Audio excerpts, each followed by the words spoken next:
Well, right now, Ryan Routh, the man charged with attempting to assassinate President Trump at one of his Florida golf courses, set to appear in court at this hour. This after a flurry of unusual developments on Thursday. The judge granted Routh's request to represent himself in the case, but only after strongly urging him to accept the court-appointed attorneys. At one point, Routh telling the judge, quote, "These are nice ladies. How can they defend me and say I'm not a dangerous person if they're afraid of me?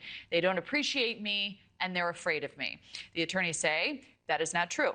They submitted a request to be removed from the case, saying Routh has repeatedly refused to meet with them.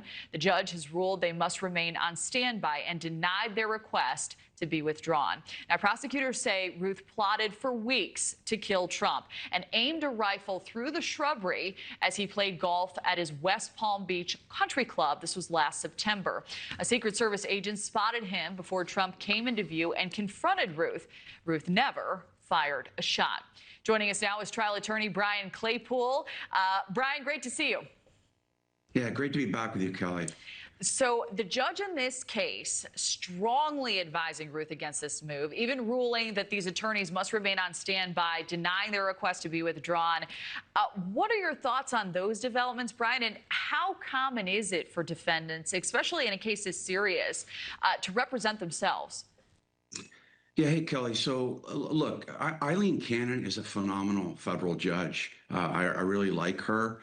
But I have to tell you, if I was the judge in this case, I would have handled this a bit differently. What do I mean by that? Just what you said. You do not want somebody who has been charged with attempting to kill our United States president representing himself in court. I think what the judge should have done here is granted the request by these public defenders to withdraw, then assign new public defenders. Because Routh wasn't saying in the note that he wrote to the judge, hey, look, I don't want any lawyers representing me. He said, I don't like these two lawyers representing me. So I would have had two different lawyers come in and represent Routh. Why? Because this is going to turn into a circus in court. It's very rare, back to your question, very rare to have a defendant in an attempted assassination, an attempted murder case representing himself.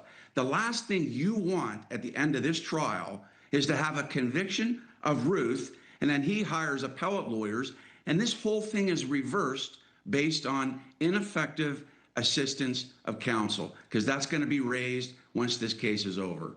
You know, I wanted to ask you about another aspect of all of this. You know, as we noted, there's reporting that Routh said that these attorneys were afraid of him, that he wrote a letter to the judge asking why the death penalty wasn't on the table, among other odd requests.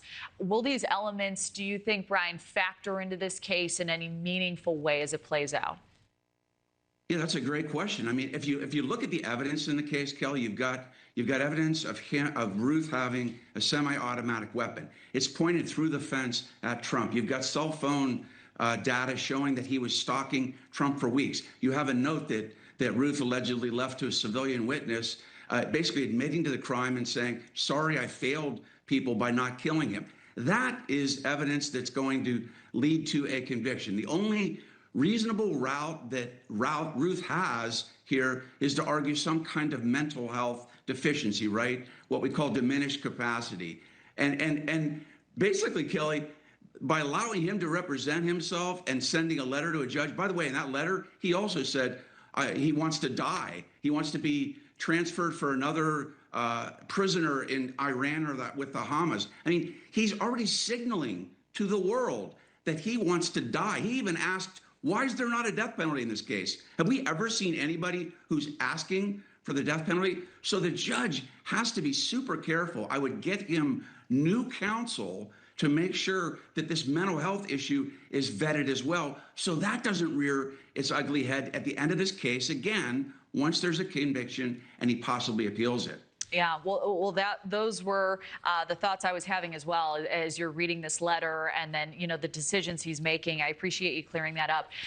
A federal grand jury indicted Routh on several charges: attempted assassination, possession of a firearm by a convicted felon. He also faces state charges of attempted first-degree murder and terrorism. What consequences do you believe he'll be facing here, likely if found guilty, Brian? Yeah, Kelly, you raise another issue that's interesting, too. Is he going to be charged prosecuted both in federal court and state court? So that's on the table as well. He could be facing 2 trials. But look, at the end of the day, if he's convicted in either federal court or state court, he is looking at life in prison without the possibility of parole. There's no death penalty on the table. And this guy actually asked for it. Why? Because he said he's 60 years old and I don't want to die in prison. But look, this trial is really going to lead to him, if he is convicted and there's no appeal, to him never seeing the light of day again. Yeah, a lot of unusual circumstances. Certainly appreciate your voice. Brian Claypool, great to see you. Thanks. You bet. Thanks, Kelly.